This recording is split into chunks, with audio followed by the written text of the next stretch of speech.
made a scrunchie!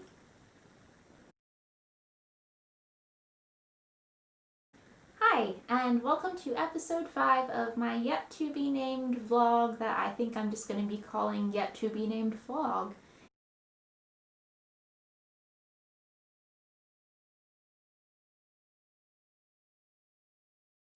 In my last video where I made short stays, I said that the next thing I wanted to concentrate on was a set of Regency undergarments.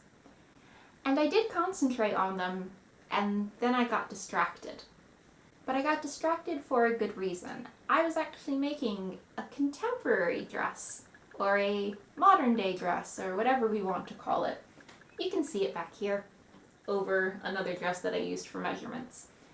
I'm not going to show you that dress just yet because I'm going to make it actually a new series. This series is going to be called Bookish Figures and feature shorter videos about items of clothing that I've made that have been inspired by books. This particular dress was inspired by a book, and I'll talk all about that in the video I film once I've finished this dress. It still needs buttons and pockets, and we'll get to that. I don't know how frequent the videos in that series are going to be, but it's just going to kind of be a fun little side project to this fun little side project. I don't think I'll focus that much on construction unless I think it's relevant, which it probably will be actually, so ignore what I just said and look forward to seeing this dress on my new mini-series. Oh, it is a mini-series. It's like a literal mini-series.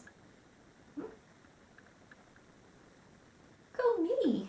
Anyway, back to the Regency period and my yet-to-be-named vlog. When I haven't been in this particular room, which is a bit often recently because of the warm weather, it makes this place like a sauna. God, I am so hot! I've been working in the sitting room, and in the sitting room I've been marathoning Bernadette Banner's entire channel practically. And it's because of Bernadette Banner that I've taken a very strong liking and almost a preference to hand sewing. Now, hand sewing obviously makes everything take a bit longer, but the precision you can get from hand sewing is something that you kind of can't get from machine sewing. And that's not using a machine down or anything, or saying I'll never ever use a machine again. I obviously will. I think I'll use a combination actually of hand sewing and machine sewing. But I found the control that you have of the needle with hand sewing is far more preferable to the control that I try to have while I am at the machine. My stitches are a bit straighter. I have control over curves. I have control over gathers. Far better than if I'm sending it through a machine. So I've kind of switched my main method between my last video and this video to a preference for hand sewing. The good thing is the items I'm currently making are kind of perfect for hand sewing. I'm making undergarments and they're not really made to be seen, so I can practice my back stitching and my whip stitch and all of that on these items, and it's great and I'm enjoying it. Hand sewing is so therapeutic and calming. I cannot begin. When your anxiety level is something like this. Now I have such tremblings and flutterings all over me. Such spasms in my side and pains in my head and beatings at my heart that I can get no rest either night or day. Hand sewing is a calming little island in an ocean of uncertainty. At least that's how it's been feeling to me. I even got myself a leather thimble inspired by Bernadette Banner, and I now cannot live without this. I thought I lost this the other day and I almost cried. So that's kind of the scale of obsession that I've reached with hand sewing. But you don't want to hear me blab about hand sewing. I do want to show you what I have done in terms of Regency undergarments.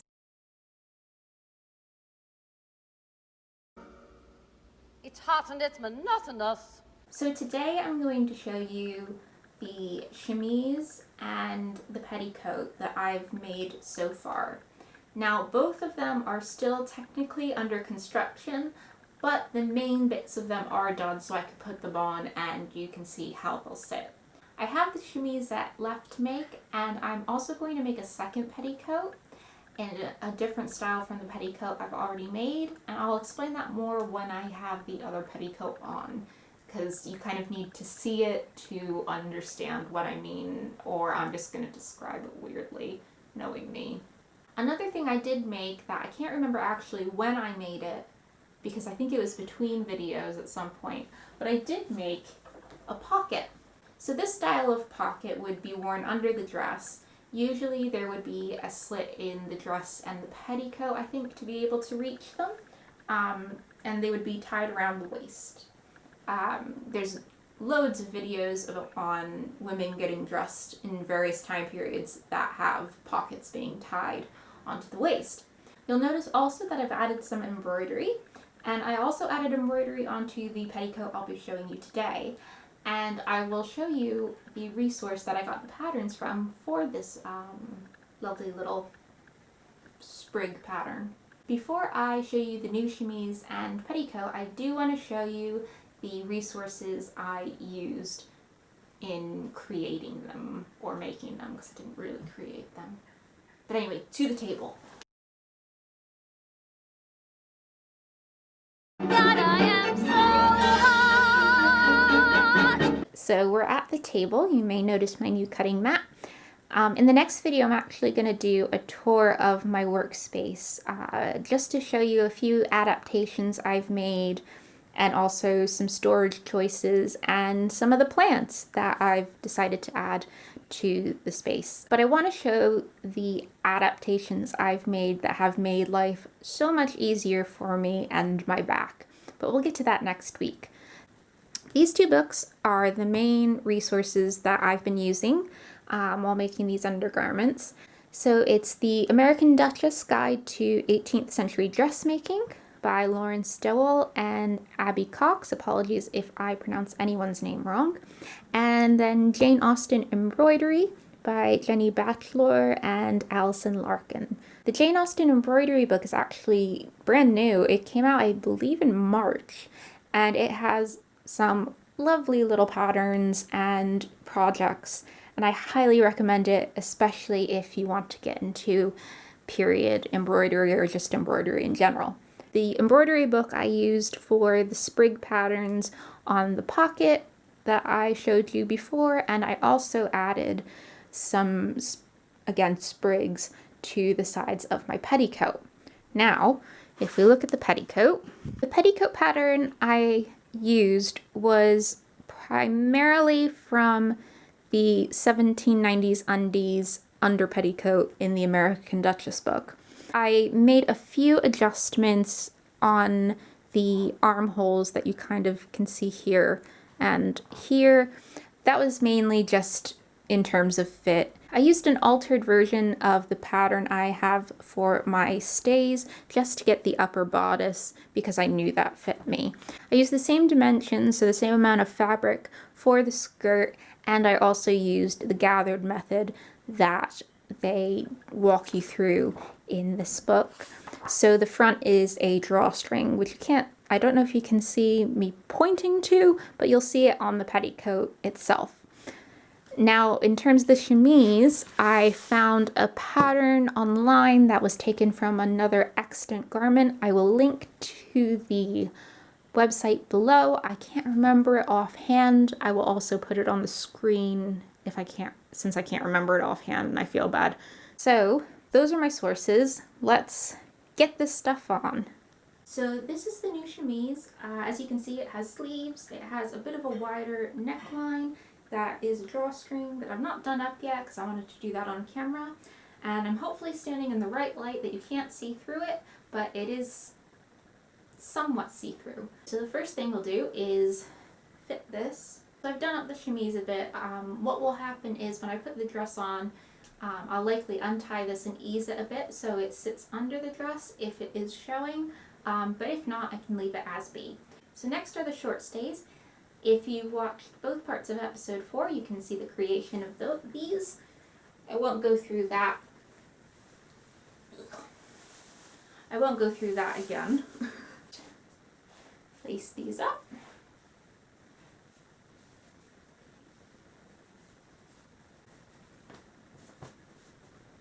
Okay, chemise with short stays. Now the petticoat.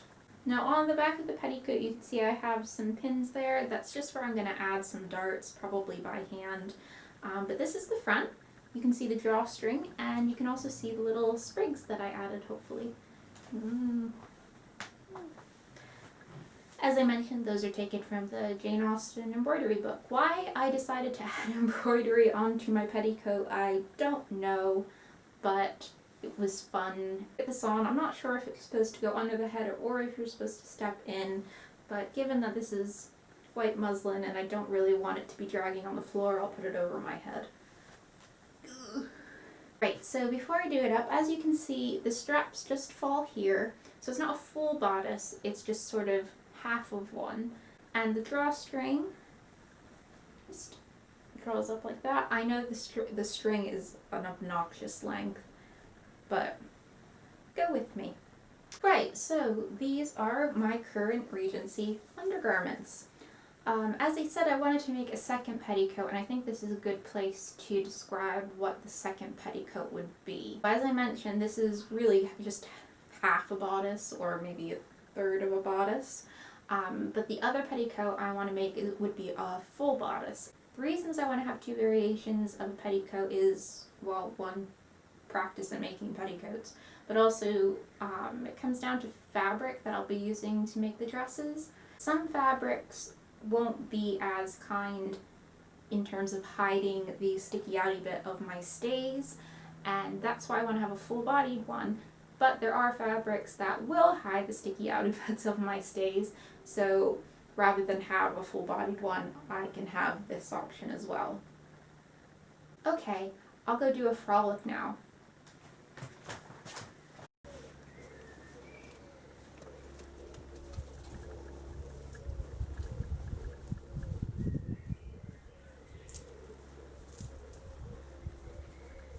I'm in my underwear.